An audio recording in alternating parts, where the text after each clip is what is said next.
అపోస్తలుల కార్యముల గ్రంథం అపోస్తలుల కార్యముల గ్రంథం మొదటి అధ్యాయము 4వ వచనాన్ని చదువుకుందాం. ఆయన వారిని కలుసుకొని ఇలాగూ ఆజ్ఞాపించెను, మీరు యెరూషలేము నుండి వెళ్ళక నా వలన వినిన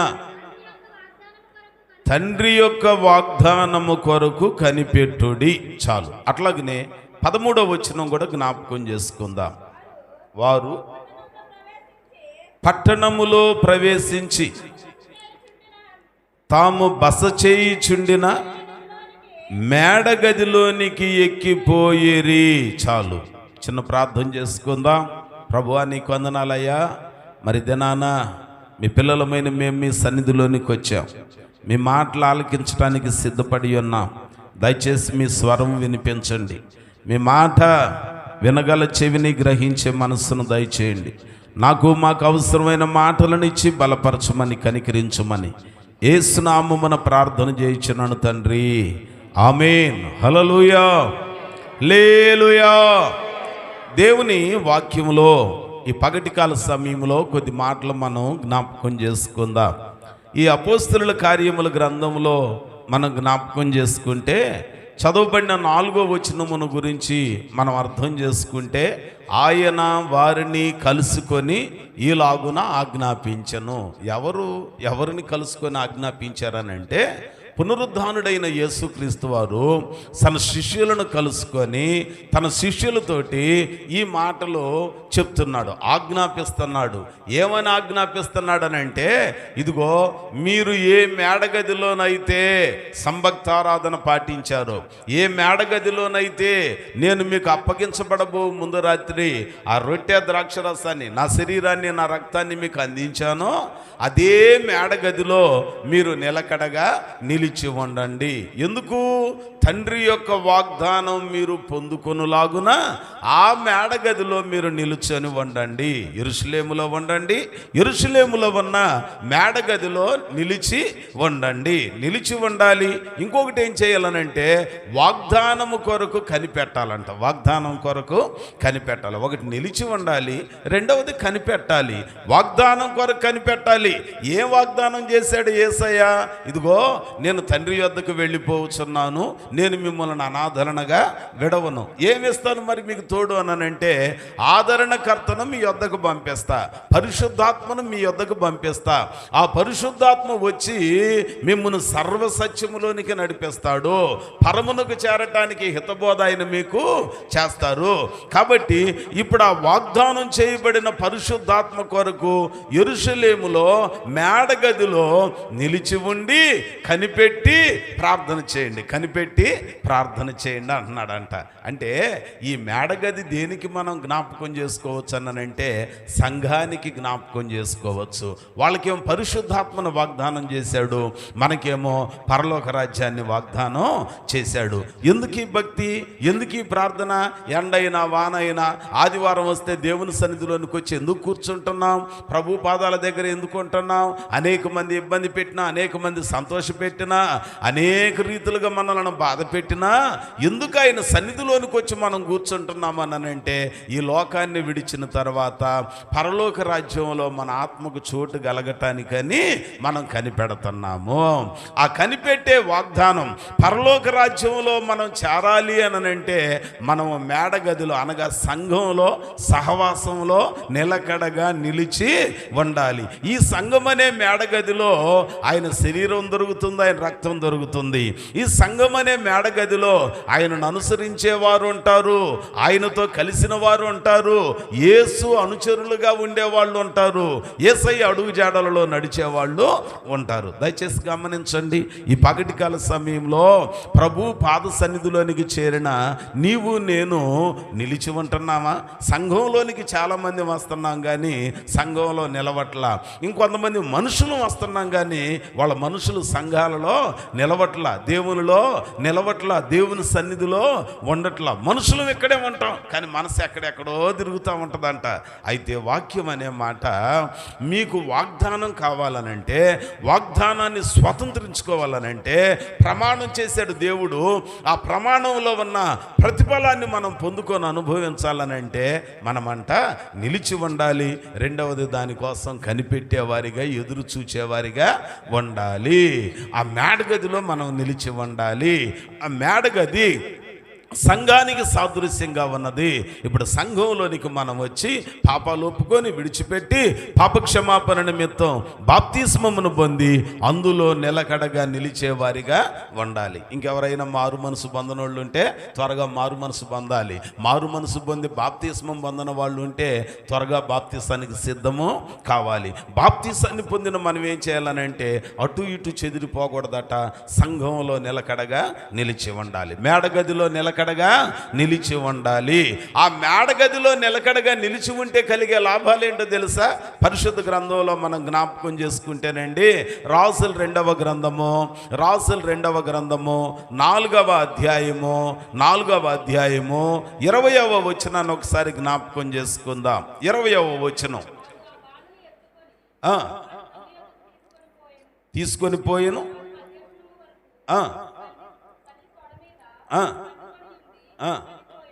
చనిపోయాను. అప్పుడు ఆమె ఆ పిల్లవానిని దైవజనుని మంచం మీద పెట్టి తలుపు వేసి బయటకు వచ్చి ఒక పనివానిని నా యొద్దకు పంపుము, నేను దైవజనుని యొద్దకు పోయి అనగా వెంటనే అతడు ఒక పనివాడిని, ఆ తర్వాత ఒక గాడిదనిచ్చి పంపించాడంట. ఆ పంపించిన తర్వాత దైవజనుడు చెప్పిన మాటను బట్టి చనిపోయిన తన కుమారుణ్ణి తిరిగి మరలా ఏం చేసిందంటే ఆమె సంపాదించుకోగలిగింది. ఏంటి ఇక్కడ సందర్భం అనంటే 8-9 వచనాలలో చదువుకున్నప్పుడు, ఒక దినమందు ఎలీషా షూనేము పట్టణమునకు రాగా అచ్చట గనురాలైన ఒక స్త్రీ భోజనముకు రమ్మని ఆయనను బలవంతం చేసిన గనుక వస్తూ ఉన్నాడంట. 9వ వచనంలో అంటుంది, అయ్యా మన యొద్దకు వచ్చుచూ పోవుచున్నవాడు భక్తి గల దైవజనుడని నేను ఎరుగుదను. మరి ఏం చేద్దాం ఆయన కోసం అన్నానంటే అంటుందంట, అయ్యా ఆయన ఎప్పుడు వచ్చినా ఆ ఇంట్లో ఈ ఇంట్లో ఉండి వెళ్తున్నాడు. అయ్యా మనకు లంక అంత కొంప వచ్చింది కదా, ఇంత స్థలం ఉంది కదా, ఇందులో దైవ సేవకునికి ఒక చిన్న గది కట్టి పెడదామా అని అన్నదంట. అనగానే వాళ్ళు ఆయన శాంక్షన్ అన్నాడు. వెంటనే ఆ షూనేమీరాలు చెప్పిన మాటను బట్టి దైవ సేవకునికి ఒక గది కట్టించి ఆ గదిలో కావలసినవన్నీ ఏర్పాటు చేశారంట. ఏమి ఏర్పాటు చేశారు అనంటే ఆ గదిలో మంచం పెట్టారు, తినడానికి కంచం ఉన్నది, దీపానికి దీపస్తంభం ఉన్నది, దీపం ఉన్నది, ఇవన్నీ పెట్టారంట. గది కట్టి ఆ గదిలోనికి అవసరమైనవన్నీ ఏర్పాటు చేశారంట. ఇప్పుడు ఆ గదిలో దైవ సేవకునికి స్థానం ఇవ్వటం ద్వారా ఆ స్థలంలో దేవుని సేవకునికి ఒక గది కట్టి అలాగున ఆ గదిలో ఆశ్రయం ఇవ్వటం ద్వారా ఆమె కలిగిన లాభం ఏంటో తెలుసా? మొదటిది, బిడ్డలు లేని ఆమెకి దేవుడు ఒక మంచి గర్భఫలాన్ని ఇచ్చాడు. స్తోత్రం చెబుదామా? రెండవది, ఆ బిడ్డ పెరిగి పెద్దవాడైన తర్వాత తలనొప్పి వస్తుందని అలాగున ప్రాణాన్ని విడిచిపోయి చనిపోయితే ఆ సంగతి వాళ్ళ ఆయనకి చెప్పకుండా వాళ్ళ ఆయనకు ఒక కబురు చేసిందంట, అయ్యా నాకు ఒక పనివాడినను ఒక గాడిదనిచ్చి పంపించి. ఎందుకు అన్నానంటే దేవుని సేవకుడు ఫలానా స్థలంలో ఉన్నాడు, అక్కడికి వెళ్ళి నేను ఆయన పలకరించి ప్రార్థన చేయించుకొని రావాలి. వెళ్ళిపోయి ఆయనతో చెప్పిందంట, అయ్యా నేను నిన్ను అడగలేదు కదయ్యా, నువ్వు నాకు ఎందుకయ్యా బిడ్డనిచ్చావు? తీరా చూస్తే ఇప్పుడు ఆ బిడ్డ కళ్ళ ముందు పెరిగి పెద్దవాడయ్యి ప్రాణం పోగొట్టుకొని ఉన్నాడు. ఎక్కడున్నాడు అనంటే నేను నీకు కట్టించిన గదిలో నీకోసం సిద్ధపరిచిన మంచం మీద ఆ శవాన్ని పెట్టి వచ్చాను అనగానే వెంటనే దైవ సేవకుని మాట ప్రార్థన చనిపోయిన బిడ్డను తిరిగి బ్రతికించింది. దేవునికి స్తోత్రం. అంటే ఆ మేడగది సంఘానికి సాదృశ్యం అని చెప్తున్నాం. ఆ సంఘంలో షూనేమీరాల్లాగా మనం కూడా దేవునికి చోటిచ్చేవారిగా ఉండాలి. దేవుని సేవకు సేవకునికి చోటిచ్చేవారిగా ఉండాలి. దేవుని సేవకునికి అన్నాం కాబట్టి ఎవరు పడితే వాళ్ళని కాదంట. అందులో అంటున్నాడు, భక్తి కలిగిన దైవజనుడని నేను ఎరుగుదను. భక్తి కలిగిన దైవజనుడని నేను ఎరుగుదను. సంఘం ఉన్నది, ఆ సంఘానికి ఒక కాపురి ఉంటాడు. ఆ కాపురి దేవుని సన్నిధిలో ఏ గొర్రెకి ఏ మేత కావాలో వేస్తా ఉంటాడు కదండి. అదే చుట్టం చూపుకి వచ్చిన వాళ్ళు ఎలా కొన్నిసార్లు చేదు వస్తువు పెట్టాలి, అది వాళ్ళు పెట్టలేరు, పెడితే బాగుండదు. వాళ్ళు ఏంటన్నానంటే చుట్టం చూపుకి వచ్చిన వాళ్ళు వాళ్ళ దగ్గర ఉన్నా లేకపోయినా ఏం చేయాలి, శ్రేష్టమైన తీయటి పదార్థాలు తెచ్చి వెళ్ళిపోతారు. కానీ ఇంట్లో ఉన్న యజమానికి తెలుసు ఎవరికి చేదు మందు వేయాలో ఎవరికి తీయటి మందు వేయాలో వాళ్ళకు బాగా తెలుసు. అందుకనే ఎవరు పడితే వాళ్ళు కాదట. ఆయన అంటున్నాడు, మన ఇంటికి వచ్చుచూ పోవుచున్నవాడు భక్తి కలిగిన దైవజనుడని నేను ఎరుగుదను, నేను ఎరుగుదను. క్రీస్తునందు మిక్కిలి ప్రియమైన వారలారా, ఈ పగటి కాల సమయంలో దేవుని పిల్లలమైన మనం కూడా గుర్తుంచుకోవాల్సింది, జ్ఞాపకం చేసుకోవాల్సింది ఏంటన్నానంటే, ప్రభు సన్నిధిలోనికి వచ్చాక, సంఘంలోనికి వచ్చాక, సహవాసంలోనికి వచ్చాక ఆ గదిని మనం ఆశ్రయం ఇస్తే, దేవునికి ఆశ్రయం ఇచ్చిన గది మనకు ఆశీర్వాదాన్ని తీసుకొచ్చి పెట్టింది. చిన్న ఆశ్రయం ఇచ్చింది. ఎవరామె? షూనేమీరాలు. దాని ద్వారా దేవుడు చేసిన గొప్ప కార్యం ఏంటో తెలుసా? గొడ్రాలని నింద తొలగించాడు. రెండవది, చనిపోయిన బిడ్డను తిరిగి బ్రతికించాడు. కనుక సంఘంలోనికి వచ్చాక, సహవాసంలోనికి వచ్చాక మనం కూడా ఏం చేయాలట? దేవుని పనికి కాస్తంత ఆశ్రయం ఇచ్చేవారిగా ఉండాలి, దేవుని పనికి ఉపయోగపడేవారిగా ఉండాలి. అప్పుడు దేవుడు నీకు ఆశీర్వాదాన్ని ఇస్తాడు, దేవుడు నీకు దీవెనని ఇస్తాడు. కనుక ఈ దినాన మనం గుర్తుపెట్టుకోవాల్సింది, దేవుడు మనకిచ్చిన జీవితంలో, మనకిచ్చిన ప్రతి దానిలో దేవునికి ఆశ్రయం ఇచ్చేవారిగా మనం ముందుముగాక. దాని ద్వారా మన మీద ఉన్న శాపాలు ఆశీర్వాదంగా మార్చబడునుగాక. ఆశ్రయం ఇచ్చి ఆశీర్వదించబడిన గది షూనేమీరాలు యొక్క ఇంట్లో కట్టిన గది. రెండవ గది, ఇంకొక గదిని మీకు జ్ఞాపకం చేస్తా. యెహోషువ గ్రంథం 2వ అధ్యాయము, యెహోషువ గ్రంథము 2వ అధ్యాయము 6వ వచనాన్ని ఒకసారి జ్ఞాపకం చేసుకుందాం. 6వ వచనం. ఆమె చెప్పి తన మిద్దె మీదికి ఆ ఇద్దరిని ఎక్కించి దాని మీద రాసి వేసి ఉన్న జనప కట్టెలు వారిని దాచిపెట్టెను. ఇక్కడ సందర్భం ఏంటనంటే, ఎరికో పట్టణం. ఏ పట్టణం అంటండి అది? ఎరికో పట్టణం. దేవుడు తన ప్రజలై ఉన్న ఇశ్రాయేలీలకు వాగ్దాన భూమిని వాగ్దానం చేశాడయ్యా, నేను మిమ్మల్ని ఐగుప్తులో నుంచి విడిపిస్తున్నా, పాలు తేనెలు ప్రవహించే కనాను దేశాన్ని నేను మీకు స్వాస్యంగా ఇస్తా. అయితే మోషే భక్తుడు నడిపిస్తున్నాడు. మోషే భక్తుని సమయం అయిపోయింది. ఆయన తీసివేయబడిన తర్వాత యెహోషువ నాయకత్వం వహిస్తున్నాడు. యెహోషువ భయపడ్డాడంట. ముందు, అమ్మో, ఇంత పెద్దదైన జనసమూహాన్ని నేను నడిపించటం నా వల్ల కాదు, మోషేనే 30 తిప్పలు పెట్టారు వీళ్ళు, ఇక నాదేముందని చెప్పి భయపడి కలవరపడితే, అప్పుడు దేవుడు అంటాడు, యెహోషువ ఏం పర్వాలా, నేను నీకు తోడై ఉన్నాను, నువ్వు లేచి ఈ జనులను తోడుకొని పద, వీళ్ళని నడిపించు అనంటే ఆయన అంటున్నాడంట, అయ్యా నా వల్ల కాదయ్యా, నాకు బలం చాలదయ్యా, నాకు తెలివి చాలదయ్యా, నాకు జ్ఞానం సరిపోదయ్యా, నా వల్ల కాదు బాబు వీళ్ళని నడిపించడం అన్నాడంట. ఎందుకు అనంటే భయపడుతున్నాడు. అప్పుడు దేవుడు అంటాడంట, నీ బ్రతుకు దినములన్నిట ఏ శత్రువుని ఎదుట నిలవటం వల్ల ఏది కాదు, నేను నీకు తోడై ఉండటం కాదు, మోషేకి నా సన్నిధిని తోడుగా ఉంచా, నీకైతే నేనే తోడుగా వస్తా. కాబట్టి భయపడక, దిగులు పడక, జడీక నువ్వు లేచి సంఘాన్ని ముందుకి నడిపించు. అందుకని భక్తుడు అంటాడు, నీ దినములన్నిట ఎవ్వరు నీ ఎదుట నిలువలేరని యెహోషువతో, నీ దినములన్నిట ఎవ్వరు నీ ఎదుట నిలువలేరని యెహోషువతో వాగ్దానము చేసినావు,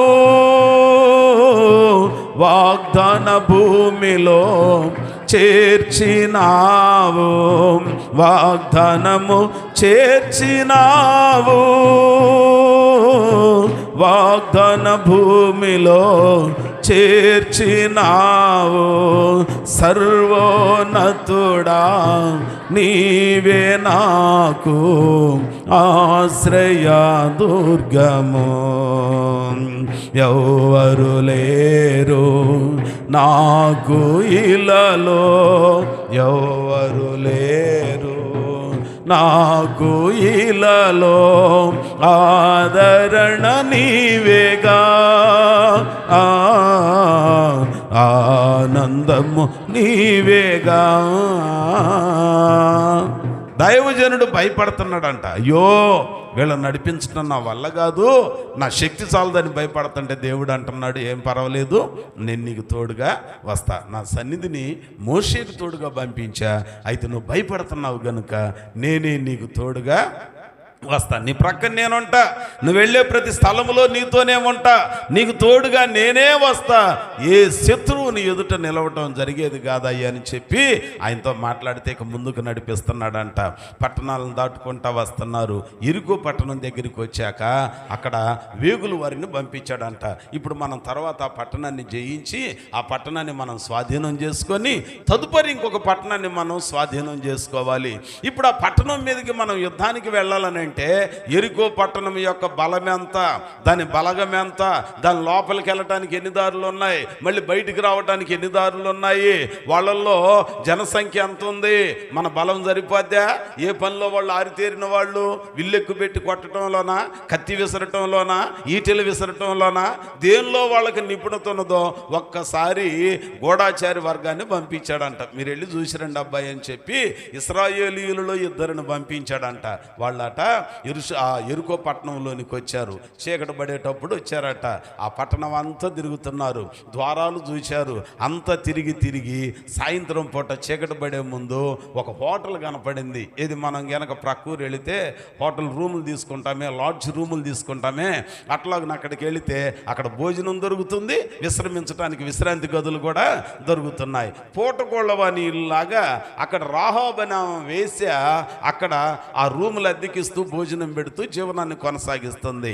అయితే అక్కడికి వెళ్ళినప్పుడు వీళ్ళను చూసిందంట ఆమె.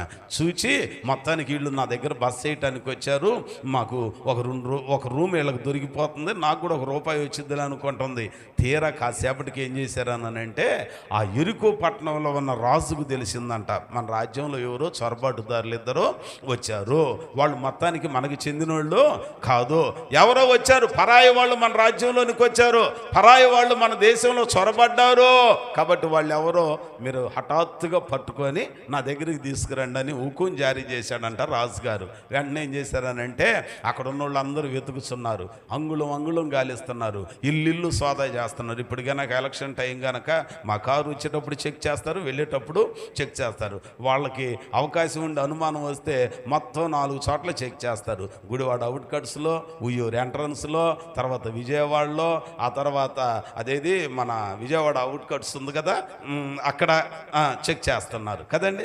అట్లాగనే వాళ్ళు కూడా అంగుళం గాలిస్తున్నారు. గాలిచ్చే ముందు ఏం చేశారనంటే ఆ పట్టణపు ప్రాకారపు తలుపులన్నీ మూయించారంట.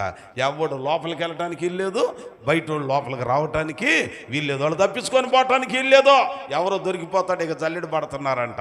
అన్ని అంగుళం వెతుకుతా ఉంటే వెంటనే వీళ్ళు ఇశ్రాయేలీయులు అనే సంగతి ఆ ఇల్లు ఆశ్రయం ఇచ్చిన ఉంది కదా రాహాబన వేసే, కానీ అందరూ వేసే అన్నట్టు చూస్తారు, కానీ ఆమె మనసు ఎంత మంచిదో చూసారా, దేవునికి ఎంత మంచి స్థానం ఇచ్చిందో చూసారా, దేవుణ్ణి ఎంతగా ప్రేమించిందో చూసారా. వెంటనే ఆ మాట వాళ్ళిద్దరిని తీసుకెళ్ళి పైన మిద్దె మీద, అప్పట్లో ఈ బిల్డింగ్లు అపార్ట్మెంట్లు లేవు కదా, మిద్దె ఉంది, ఆ మిద్దె మీద అంట జనపనార కట్టలు కట్టి ఉన్నాయి. అక్కడికి తీసుకెళ్ళి ఆ కట్టల మధ్యలో వాళ్ళని పెట్టేసి కప్పేసి క్రిందకు వచ్చిందంట. క్రిందకు వచ్చి సోదా చేస్తుంటే, అమ్మాయి మన ఇంటికి ఎవరన్నా కొత్త వాళ్ళు వచ్చారా, నీ హోటల్కి ఎవరన్నా వచ్చారా, పరాయి దేశానికి సంబంధించిన వాళ్ళు, బాబా వాళ్ళది ఏ దేశమో ఏ రాజ్యమో తెలియదు, కానీ ఇద్దరు వచ్చిన మాట నిజం, వచ్చి నా దగ్గర ఒక ముద్ద తిన్న మాట నిజం, నాకు ₹1 ఇచ్చిన మాట కూడా నిజం. మరి ఏరి వాళ్ళు, అయ్యా ఇప్పుడే ఇటు నుంచి వెళ్ళారయ్యా, తలుపులు వేయక మునుపు వాళ్ళు అట్లాగుని వెళ్ళారయ్యా, నిజంగా మాకు ముందు తెలిస్తే నేను బయటకు పంపించేదాన్ని కాదయ్యా అన్నదంట. అనగానే సరే ఇప్పుడు మాకు ఎట్ట దొరుకుతారని అంటే, ఈ దిక్కున వెళ్ళిపోయారు, మీరు కనుక వాళ్ళని తరిమితే ఖచ్చితంగా వాళ్ళు దొరుకుతారా అన్నారంట. ఆ రాజ్యంలో ఉన్న వాళ్ళని దారి తప్పించింది, చీకటి పడిపోయింది. ఈ హోటల్లో ఉన్న వాళ్ళ కింద వాళ్ళందరికీ భోజనం కావలసినవన్నీ ఏర్పాట్లు చేసింది, పైన దాచేసింది కదా. వాళ్ళిద్దరికి ఒక ముద్ద భోజనం తీసుకెళ్ళి వాళ్ళతో మాట్లాడటానికి కూర్చుందంట. అప్పుడు వాళ్ళు అడుగుతున్నారు, ఏమమ్మా నువ్వెవరో మాకు తెలియదు, మేమెవరో నీకు తెలియదు, నీకు మాకు సంబంధం ఏమీ లేదు, అసలు నీకు నాకు చుట్టరికం కానీ దూరపు బంధుత్వం కానీ ఏమీ లేదు, ఎందుకు నీవు మా ప్రాణాలను రక్షించావు అనంటే అంటదంటాయా, మీరు ఇశ్రాయేలీయులు అనే సంగతి నాకు బాగా తెలుసు, మీరు దేవుని ప్రజలని మాకు తెలుసు. మీ దేవుడైన యెహోవా ఐగుప్తులో ఫరో రాజు పట్ల ఎంత గొప్ప కార్యాలు చేశాడో, ఎర్ర సముద్రాన్ని ఎట్టపాయలు చేశాడో, ఆ ఐగుప్తు సైన్యాన్ని ఎట్లాగో జలసమాధి చేశాడో అవన్నీ నేను ఎరుగుదునయ్యా. అవన్నీ విన్నప్పుడంట మా గుండెలు కరిగి నీరైపోయినవి. ఇదిగో మీ దేవునికి ఎదురు నిలిచేది ఏది లేదు, ఈ రాజ్యం కూడా మీకు అప్పగిస్తాడని తెలుసు. నేను మీకు ఉపకారం చేశా, మిమ్మల్ని శత్రువులకు పట్టించకుండా, మా రాజ్యంలో ఎరుకో వాళ్ళకు పట్టించకుండా మీ ప్రాణాలను నేను కాపాడాను కాబట్టి దయచేసి నా ప్రాణాన్ని కూడా మీరు కాపాడండి అనగానే అప్పుడు ప్రమాణం చేసి రాహాబనం వేసే కానీ ఎరుకో నాశనం కాకుండా ఆమెని, ఆమె ఇంటి వారిని భద్రంగా దప్పించారు. దేవునికి స్తోత్రం. కారణం ఏంటి?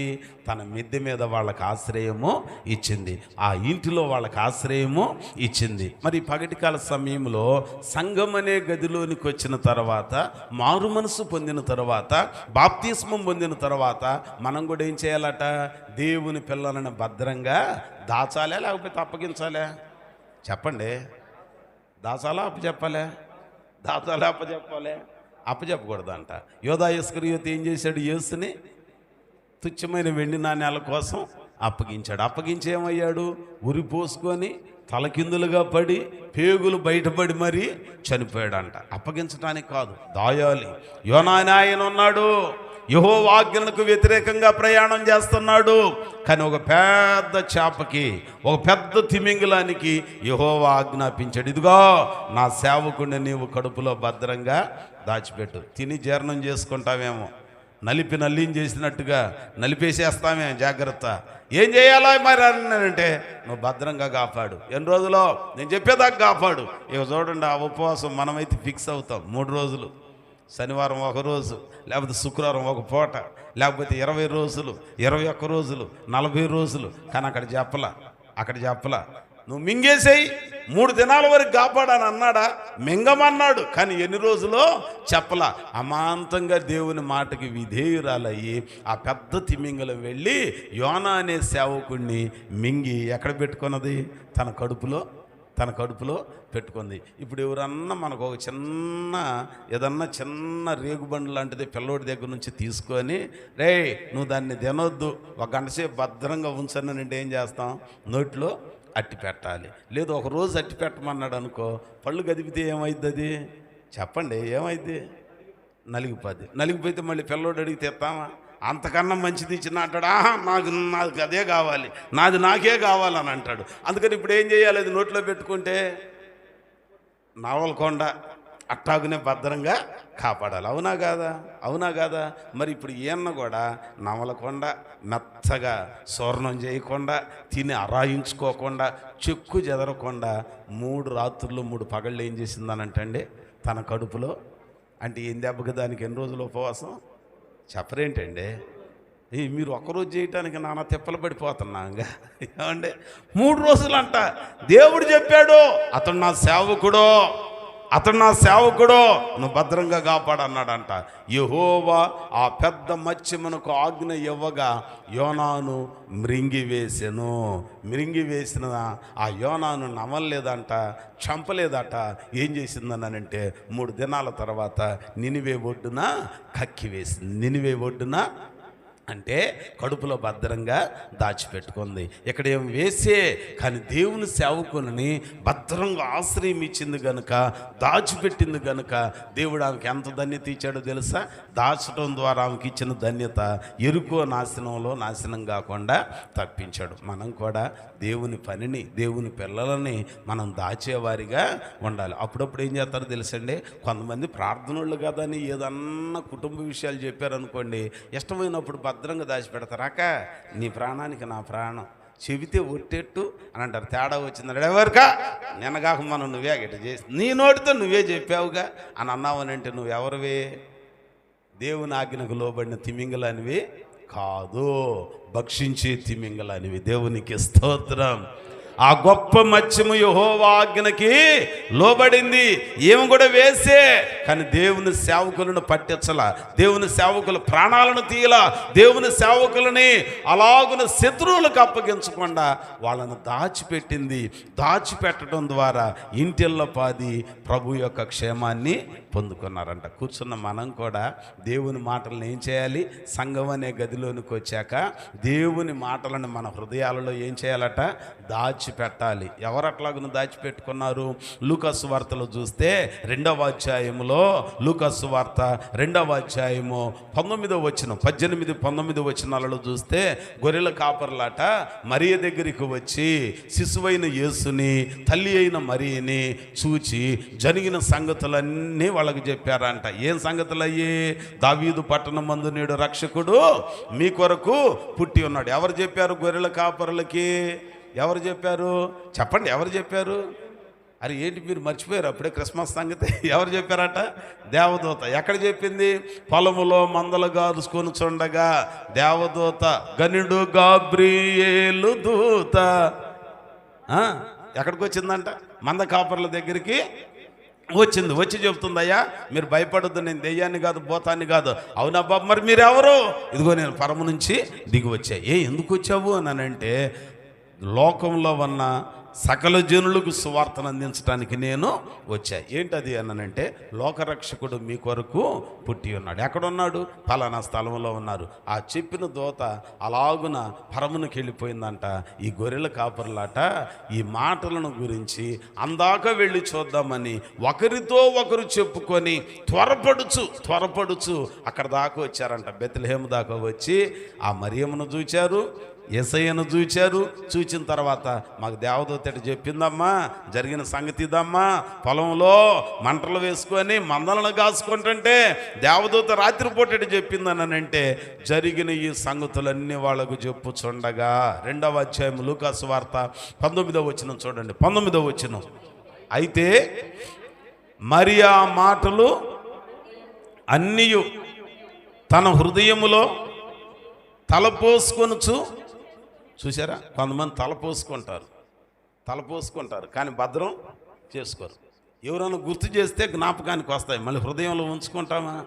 మేము ఇక్కడ పరిచర్యకి వస్తున్నామని అంటే తలపోసుకుంటూ ఉంటా. ఒకప్పుడు ఎలాగునుండేది, ఈ రోజున ఎట్లాగునుంటుంది, ఆ రోజుల్లో పరిస్థితులు ఏంటి, ఈ రోజుల్లో పరిస్థితులు ఏంటి, తలపోసుకుంటా ఉంటాం. చాలామంది అడుగుతారా, ఇన్ని కిలోమీటర్ల దూరం అవసరమా పరిచర్య, ఏంటి లాభం అని అంటే, 3 రోజుల్లో లాభం ఏమీ లేదు మామూలుగా కళ్ళతో చూడాలని అంటే. కాకపోతే ఒక తృప్తి ఏంటన్నానంటే, కష్టకాలంలో దేవుడు ఎందుకు అక్కడ ఒక అవకాశం ఇచ్చాడు, కానీ మధ్యలో ఆగిపోయింది, మరలా దేవుడు ఒక కార్యాన్ని చేశాడు. లాభం ఏంటి అని అంటే, ఒకప్పుడు ఏమీ లేని పరిస్థితి ఈరోజు ఎంతమంది దేవుని మందిరంలో కూర్చోవటానికి సహాయము చేశాడు. ఆయన మాటలన్నీ ఏం చేయాలి? మనం తలపోసుకోవాలి. తలపోసుకొని మళ్ళీ వాటిని ఏం చేయాలంటే హృదయంలో భద్రం చేసుకోవాలి. మేడగదిలోనికి వచ్చాక, సంఘంలోనికి వచ్చాక, దేవుని వాక్యం విన్నాక దేవుడు నీకు చేసిన మేలులు తలపోసుకోవాలి. తలపోసుకొని నువ్వేం చేయాలనంటే హృదయములో భద్రం చేసుకోవాలి. ఏం చేసుకోవాలటండి? భద్రం చేసుకోవాలి. అందుకనే కీర్తనాకారుడు దావీదు భక్తుడు అంటాడు, దేవా నీ ఎదుట నేను పాపము చేయకుండానట్లు నా హృదయములో నీ వాక్యమును ఉంచుకొని ఉన్నాను. మన హృదయంలో వాక్యం భద్రం చేసుకుంటే, మన హృదయంలో దేవుని మాట భద్రంగా నిలిచి ఉంటే, మన హృదయంలో దేవుని యొక్క ప్రభావం నిలిచి ఉంటే పాపము చేయటానికి భయపడతాం. దేవునికి స్తోత్రం. కాబట్టి దేవుని వాక్యం మన జ్ఞాపకం చేసే మాట, దేవుని సన్నిధిలోనికి వచ్చాక, దేవుని మాటలని సంఘం అనే గదిలోకి వచ్చాక, సహవాసం అనే మేడ గదిలోనికి వచ్చాక, ఒకటి దేవునికి చోటివ్వాలి, రెండవది దేవుని మాటలు మన హృదయంలో భద్రంగా దాచుకోవాలి. దాచిపెట్టుకుంటున్నామా? దాచిపెట్టుకోకపోతే ఇదిగో ఇదే మిక్కిలి అనుకూలమైన సమయం. ఈ రోజు నుంచి వాక్యం దాచిపెట్టుకుందాం. మిమ్మల్ని అడిగాను అనుకోండి, 3 రోజులు కోటాలు జరిగినాయి, 3 నెలల క్రితం ఉంది అడగను, లేకపోతే ఒక 30 రోజుల క్రితం ఉంది అడగను, పోయిన వారంలో జరిగినాయాగా మొదటి రోజు ఎవరే వాక్యం చెప్పారంటే ఎంతమంది చెబుతారు? దేవునికి స్తోత్రం. అదొకటి చెబుతారు కదా, ఏమండి? చిగురించిన అహరోను చేతికర్ర కదండి, 3 బారిని చిగురించాలి. రెండో రోజు ఏంటి? గుర్తు వస్తుంది, వస్తున్నట్టే ఉంది కానీ రావట్లే. అదేగా బాధ, అదేగా బాధ. ఏంటది? గిలాదులో గుగ్గిలము, ఏ వైద్యుడును అక్కడ. మూడో రోజు ఏంటి? కోనేరే. ఏ కోనేరు? దేవునికి స్తోత్రం. అంటే మీ అందరూ బాగానే గుర్తుపెట్టుకున్నారు, అంటే మీ అందరికి బాగానే పని జరిగిందనమాట. దేవునికి స్తోత్రం చెప్పండి, ఇంకోసారి చెప్పండి. నేను ఎందుకు అరుపులు కేకలు లేకుండా మీకు చెప్తానన్నానంటే, ఆయన ఎవరు అన్నాడు, అర్థం కాని చదువు వ్యర్థం. వాడెవడు చెప్తాడు చదువేమో చేరడంట, బలపాలేమో. ఇప్పుడు నేను కూడా గై గై గై గై అరిసినాను అనుకోండి, అది ఏంటో మీకు అర్థం కాదు. ఏం చెప్పాడో కానీ అమ్మ చెప్పాడేసాడండి, భలే చెప్పేశాడండి మా అయ్యగారు. అదే ఏం చెప్పటండి, గొక్క తిప్పుకోకుండా అరిసేస్తే భలే చెప్పాడండి. అరే భలే చెప్పాడు, అది ఏంటది?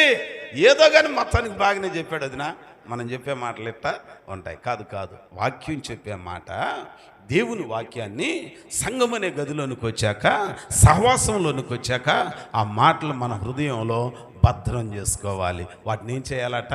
తలపోసుకోవాలి. వాటిని తలపోసుకోవాలి. దేవునికి స్తోత్రం. మొదటిది ఆశ్రయం ఇచ్చి ఆశీర్వదించబడిన గది, రెండవది దాచిపెట్టి ధన్యతను పొందుకున్న గది. ఎవరు దాచారు? రాహాబు అనే వేశ్య. ఎవరిని దాచారు? దేవుని సేవకులని. ఏం ధన్యత పొందుకున్నారు? నాశన కోపంలో నాశనం కాకుండా తప్పించబడింది. మనం కూడా దాచిపెట్టామనుకోండి, ఏం దాచిపెట్టుకోవాలి? ఇప్పుడు నన్ను కాదు, మీరు దాచేయాల్సింది. ఎవరిని దాయాలి? దేవుని మాటలో దాచుకోవాలి. దాచుకున్న నోటిని ఏం చేయాలి? అప్పుడప్పుడు వాటిని తలపోసుకోలేదు అనుకోండి, ఏమైంది? ఇప్పుడంటే ఈ మధ్య అన్నీ ఏయో వచ్చినాయిగా, ఆ వండలు ఈ వండలు, బట్టలకి ఆ నల్ల మరకలు పడకుండా అప్పుడప్పుడు ఇస్త్రీ బట్టలు.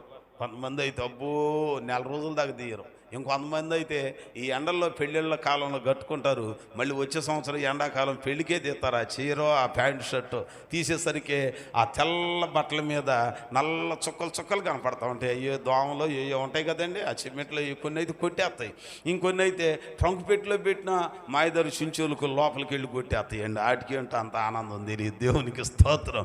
నేను దాచిపెడుతున్నా కొన్ని ఎలుకలు కొట్టేస్తానే ఉంటాయి కదండి. మీ అందరిని ఏదో ఒక విధంగా వాక్యం చెప్పి మారు మనసు పొందేటట్టు చేసి, బాప్తిసం పొందేటట్టు చేసి, అన్నీ చేసిన తర్వాత కొన్ని చుంచెలుకలు కొడతానే ఉంటాయి, కొన్ని కందిరీగలు కొడతానే ఉంటాయి, ఇంకొన్ని ఏంటి ఈ వయసులో ప్రార్థన భలే బదని, ఈ వయసులో నీకు ప్రార్థన. అమ్మ బాప్తిసం కూడా పొందిందంట. అమ్మ నువ్వు బాప్తిసం, వాళ్ళ అక్క కూడా బాప్తిసానికి పేరు ఇచ్చిందంట. ఊరుకో, చిన్నది పొందితే నువ్వు బంధమాకమ్మ.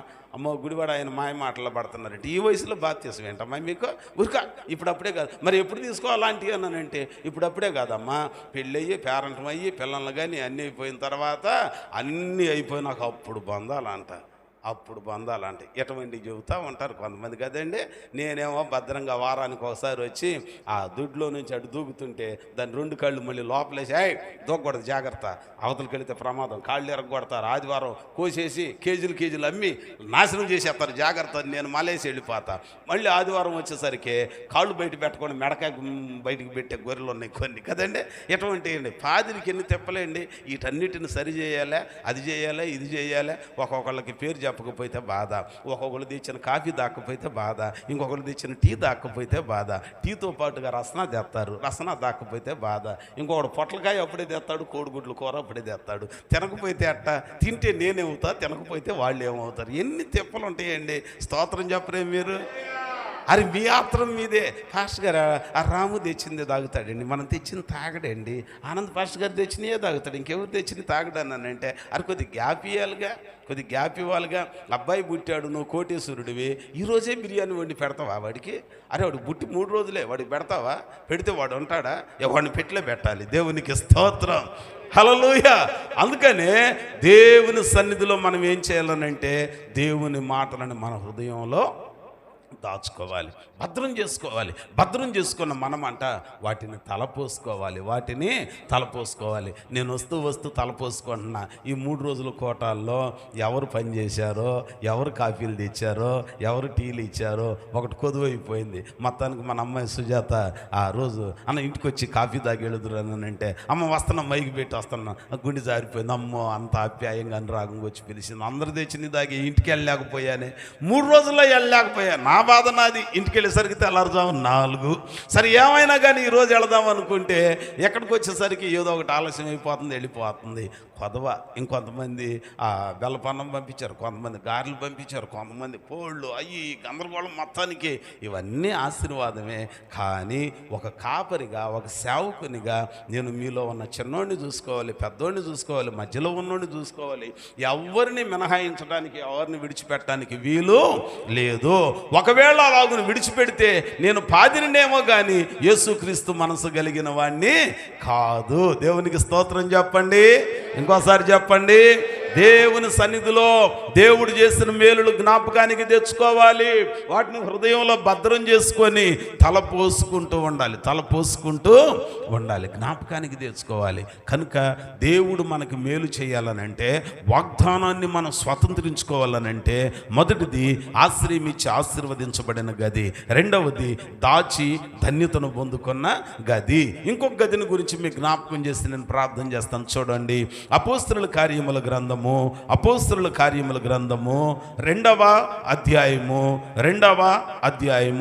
1 నుంచి 4 వచనాలు చదువుకుందాం. మొదటి నుంచి ఇందాక మీరు చదివిన మాట, మొదటి అధ్యాయంలో ఆయన ఏమన్నాడు? యెరూషలేములో ఆ మేడగదిలో నిలకడగా నిలిచి ఉండండి. ఎందుకు? వాగ్దానాన్ని స్వతంత్రించుకోవటానికి. ఇప్పుడు ఈ 2వ అధ్యాయం 1వ వచనం నుండి చదివితే ఏముంటుంది అక్కడ? వచ్చినప్పుడు అందరూ ఒక చోట కూడి ఉండిరి. అప్పుడు వేగముగా వీచు బలమైన గాలి వంటి ఒక ధ్వని అకస్మాత్తుగా వారు కూర్చుండి ఉన్న ఇల్లంతయు నిండెను. మరియు అగ్ని జ్వాలల వంటి నాలుకలు విభాగింపబడినట్టుగా వారికి కనబడి, వారిలో ఒక్కొక్కని మీద వ్రాలగా అందరూ పరిశుద్ధాత్మతో నిండిన వారై వారికి అనుగ్రహించిన శక్తి కొలది భాషలు మాట్లాడారంట. దేవునికి స్తోత్రం. ఏ గదిది? మేడగది. ఏ మేడగదిలో యేసయ్య వాళ్ళకి రొట్టె ద్రాక్షరసం ఇచ్చాడు? ఏ మేడగదిలో నిలిచి ఉన్నమన్నాడో ఆ మేడగదిలో నిలిచి ఉండటం ద్వారా వాళ్ళకి ఏం దొరికింది? దేవుని ఆత్మచేత నింపబడ్డారు. ఇప్పుడు సంఘంలో నిలిచి ఉంటే నువ్వు కూడా ఏమవుతావు? ఆత్మచేత నింపబడతావా లేదా? మరి నిలిచి ఉండమనంటే నువ్వేంటి నిలవు? నీకు మేలు కలగాలి, నీకు దేవుని ఆత్మాభిషేకం కలగాలనంటే మనము నిలిచి ఉండాలి. దేవుని సన్నిధిలో నిలిచి ఉండాలి. మేడగదిలో నిలిచారు, కనిపెట్టుతూ ఉన్నారు, ప్రార్థన చేస్తూ ఉన్నారు. ఆ శిష్యులే కాకుండా ఇంకొంతమంది స్త్రీలు కూడా ఉన్నారంట. వీరందరూ గదిలో నిలిచి ఉండటం ద్వారా దేవుని ఆత్మ, పరిశుద్ధాత్మ వాళ్ళ మీదికి బలముగా దిగి వచ్చి వాళ్ళని నింపటం చూస్తూ ఉన్నాం. నిలిచి ఉంటే నింపబడతాం. కనుక సంఘంలోనికి వచ్చాక, సహవాసంలోనికి వచ్చాక మనం కూడా నిలిచి ఉండాలి. దేవుల్లో నిలిచి ఉండాలి, ప్రార్థనలో నిలిచి ఉండాలి, భక్తిలో నిలిచి ఉండాలి, ఐకమత్యంలో నిలిచి ఉండాలి. దేనిలో ఉండాలంటండి? ఐకమత్యంలో. రాము గారు తూర్పు అని అంటే ఎలైజా గారు పడమర అనకూడదంట. సొక్కం ఇటంటే సూరం మట అనకూడదంట, విశ్రాంతం మిటన్ అంటే సమాధానం మట అనకూడదంట. ఏం చేయాలి? మనం నిలిచి ఉండాలి, ఒకే ఆలోచన ఉండాలి, ఒకే భావన ఉండాలి.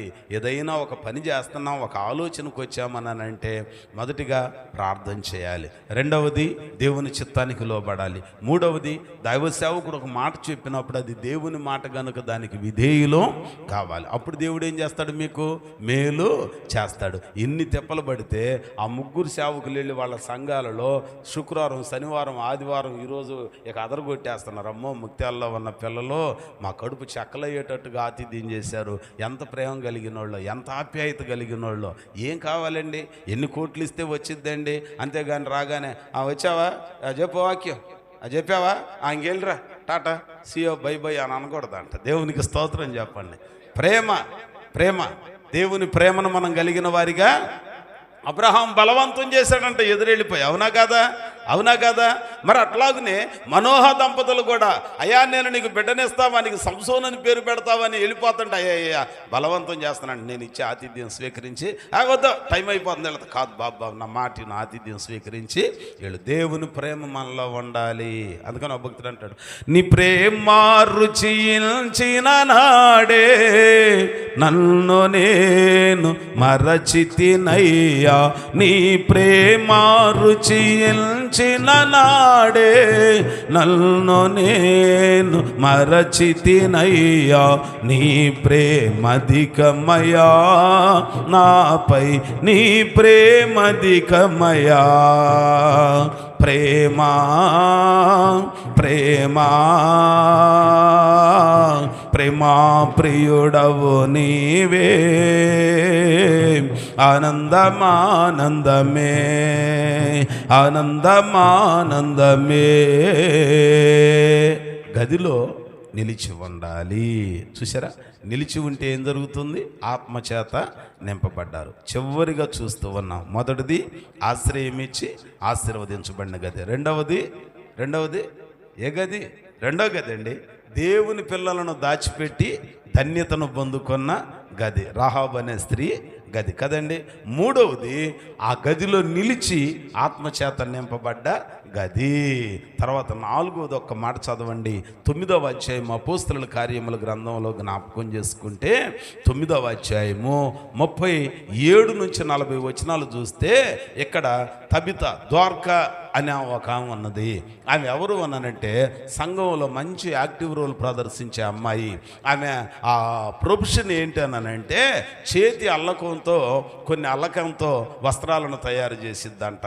మొత్తానికి ఆ వచ్చిన డబ్బులతో ఆమె ఏం చేసేదని అంటే దేవునికి కానుకగా ఇచ్చి సంఘంలో ఉన్న పేదవాళ్ళకి, విధవరండ్రకి సహాయం చేస్తూ ఉంటుందంట. అందుకనే కొంతమంది అంటారు, ఈ లోకంలో ఎంతకాలం బ్రతికున్నావు అనేది గొప్ప కాదంట, నువ్వు చచ్చిన ప్రజల హృదయాల్లో బ్రతికొండటం గొప్ప. కాకి అయి కలకాలం బ్రతకటం కంటే కోకిలి అయి కొద్ది కాలం బ్రతకటం మేలు అని అంటాడు. ఇప్పుడు ఈమె కూడా తక్కువ వయసులోనే చనిపోయింది, కానీ ఆమె చేసిన దాన ధర్మాలు ఉన్నాయే, ఆమె చేసిన ధర్మకార్యాలు ఉన్నాయే, అవి చాలా గొప్పగా ఉన్నాయంట. ఆమె చనిపోయింది. ఎట్లాగూ చనిపోయింది? కాయిలా పడి, అంటే జబ్బు చేసి సుస్థు చేసి మొత్తానికి చనిపోయింది. చనిపోయిన అమ్మాయిని సమాధికని స్నానం చేయించి శవాన్ని పదండి పదండి అని అంటున్నారంట. అంటే వెంటనే మీకు మళ్ళీ అన్నారంటే, ఇదివరకంటే ఏడాపేడా సమాధి చేశాము, ఇప్పుడు మనం ప్రార్థనకి వెళ్తున్నాము, అపోస్తలులు మనకు వాక్యం చెప్పారు, పాపాలు ఒప్పుకున్నాం, విడిచిపెట్టాం, బాప్తిస్మం పొందావు కదా, ఎట్టబడితే అట్ట సమాధి చేయటం ఏంటి, ఏం పనులు ఇయ్యాగా, మరి అయ్యగారు రావాలన్నారంట. అవును నిజమే కదా, మరి రావాలి కదా అన్నానంటే, ఎక్కడున్నాడు అడగండి అన్నానంటే, మరి అప్పట్లో ల్యాండ్ లైన్లు, మొబైల్ ఫోన్లు లేవుగా. మొత్తానికి ఎంక్వైరీ చేస్తే పలానా చోట ఉన్నాడు, కబురు పంపించాడంట. పేతురు అన్న వచ్చేసరికి వీళ్ళందరూ అంట అదిగో సేవకుడు వస్తున్నాడు అని తెలిసి ఇక మేడ గదిలో శవాన్ని కడిగి శుభ్రం చేసి సమాధికి తీసుకెళ్ళాలి. గదిలో పెట్టారంట, మేడ గదిలో పెట్టేసరికి పేతురు గారు అడుగుతున్నారంట, ఏది ఎక్కడ ఉంచారు శవాన్ని అని అంటే, అయ్యా అదిగో మేడ మీద గదిలో ఉంచాం. గదిలోకి వచ్చేసరికి పేతురు గారిని చూసి ఇప్పుడు ఏం చేస్తున్నారంట, అక్కడున్న సంఘస్థులు, విధవరాండ్రు అందరూ బహుగా ఏడుస్తున్నారంట. ఎందుకు ఏడుస్తున్నారు? అయ్యా ఎంత మంచి పిల్లరు అయ్యా, అయ్యా ఆపదనంటే నేనున్నా అనే అమ్మాయి అయ్యా, అయ్యా మాకు ఏ ఆపద వచ్చిన ముందు చెయ్యి చాపే అమ్మాయి అయ్యా, ఎంత బుద్ధి కలిగిన పిల్లనయ్యా, అయ్యా చెయ్యి అసలు దానికి ఎముకే లేదయ్యా చేతికి ఏజ్కి అంత మంచిగా దానం చేసిద్దయ్యా, ప్రేమ కలిగిన పిల్ల అయ్యా, అయ్యా ఎటు చచ్చిపోయిందయ్యా అని చెప్పి ఏడుతున్నారంట. పేతురు అన్న ఏం చేశాడు తెలుసా? వీళ్ళ మొఖాలన్నీ చూసి, ఇదేదో ఆ అమ్మాయి జబ్బుతో మంచంలో ఉన్నప్పుడు మంచం చుట్టూ చేరి ఏడిస్తే దేవుడు అద్భుతంగా బాగు చేసేవాడేగా, అప్పుడు ఒకళ్ళు రాలేదంట, చచ్చిన తర్వాత మాత్రం కారిసేస్తున్నారంట. చూసి అన్నాడు, వీళ్ళందరిని బయటికి పంపించండి అన్నాడంట. ఉందా వాక్యంలో? ఎరా తల్లి, నేను చెబుతున్నా, బైబిల్లో ఉంది కదా, తర్వాత చదువుకోనా. అందరిని బయటికి పంపించాడు అంటే ప్రార్థన చేయకుండా పై ఏడుపులు వేసి వీళ్ళందరూ లాభం లేదని వాళ్ళందరిని బయటికి పంపించి పేతురొక్కడు మోకాళ్ళుని ప్రార్థన చేసి శవం వైపు తిరిగి తబితా లెమ్మనగానే ఆమె లేచి కూర్చుందంట. దేవునికి స్తోత్రం. ఎంతమంది ఏడిసినా లేచిందే, కానీ ఒక్కళ్ళ ప్రార్థన చేస్తే ఏమైంది? శవం తిరిగి బ్రతికిందే లేదా? మరణం జీవంగా మారిందే లేదా?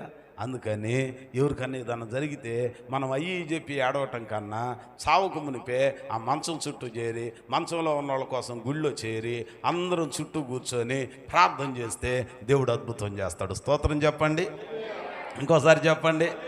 అంతేగాని అంత అయిపోయిన తర్వాత అప్పుడు ఏడవటం కాదట, అప్పుడు కాదంట. ఈ లోకంలో మనుషులది ఏముందండి? పెడితే పెళ్ళికూడు, పెట్టకపోతే చావుకూడు. అందుకని ఆయన ఒక అంటాడు, ఎంతమంది ఉన్నా చివరికి మనం అందరం ఒంటరిగానే వెళ్ళిపోవలసిందే. ఎంతమంది ఉన్నా సరే, ఏమన్నా సరే మన వెంట వచ్చేది ఏది లేదు. అందుకని ఆయన అంటాడు, ఎందరు ఉన్నా ఒక్కడివే, ఎందరు ఉన్నా ఒక్కడివే, రాలిపోదువో నీవు కూలిపోదువో, తెలియదురా నీకు ఏ గడియో. అందుకనే మనం రాలిపోకముందే ఏం చేయాలనంటే దేవుని సన్నిధిలో చేరి బాగోలేని వాళ్ళ కోసం ప్రార్థన చేసేటట్లుగా ఉండాలి. పేతురు అక్కడ ప్రార్థన చేస్తే చనిపోయిన అమ్మాయి తిరిగి బ్రతికింది. ఈ సంగతి యొప్పే పట్టణం అంతటా తెలిసినప్పుడు అనేకులు యేసునందు విశ్వాసం ఉంచారంట. అంటే పట్టణం అంతా మారటానికి గల కారణం ఏంటి? ఒక అద్భుతం. ఆ అద్భుతం జరగటానికి కారణం ఎంతమంది? ఒక్కని ప్రార్థన. ఒక్కని ప్రార్థనే ఇంత కార్యం చేస్తే, అందరం కలిసి చేస్తే ఇంకెంత కార్యం చేస్తాడు దేవుడు? దేవునికి స్తోత్రం చెప్పండి. హల్లెలూయా, హల్లెలూయా. కనుక మన జీవితంలో మనం గుర్తుపెట్టుకోవాల్సింది మేడగది. మేడగది, ఆ మేడగది సంఘానికి గుర్తు. సంఘం అనే గదిలోనికి వస్తే ఆశీర్వాదం ఉంటుంది. సంఘం అనే గదిలోనికి వచ్చి దేవుని మాటలు దాచిపెట్టుకుంటే ధన్యత దొరుకుతుంది.